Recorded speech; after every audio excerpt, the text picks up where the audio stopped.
என்ன நீங்க அடிக்கடி உங்க வீட்டுக்கு கூப்பிட்டீங்க, ஆனா நான் வரல. அது உங்களுக்கு வருத்தமா? எனக்கு என்ன அர்த்தம்? ஏங்க, நீங்க நியாயமா தானங்க பேசுனீங்க. நீங்க கேட்ட கேள்விக்கு என்கிட்ட பதில் கிடையாது. அப்புறம் நான் எங்க வருத்தப்படணும்? நீங்க சொன்னது கரெக்டுங்க. ஃப்ரீயா விடுங்க. தேங்க்யூங்க. ம். இருந்தாலும் ஊர்ல எல்லாரும் நீங்க மாமியார் வீட்டுக்கு வந்து செட்டில் ஆயிட்டீங்க, வீட்டோட மாப்பிள்ளை மாதிரி ஆயிட்டீங்கன்னு பேசுவாங்க.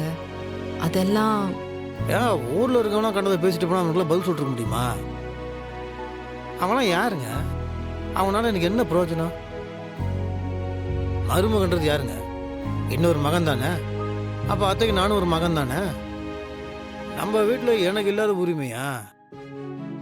மாமாவும் இல்லை. இந்த மாதிரி நேரத்துல நம்ம வீட்டுக்கு அத்தைக்கு அஞ்சலிக்கு மொத்தம் எல்லாத்துக்குமே நான் ஒரு பக்கபலமா இருந்துட்டு போறேனே. சப்போர்ட் தான். ஆனா நான் வேற ஒரு முடிவு எடுத்திருக்கேன். ம்? என்னது? நீங்க புதுசா வேற வீடு பாருங்களேன். இன்றே டவுன்லோட் செய்து உங்கள் ஃபேவரட் ஷோக்களை என்ஜாய் பண்ணுங்க.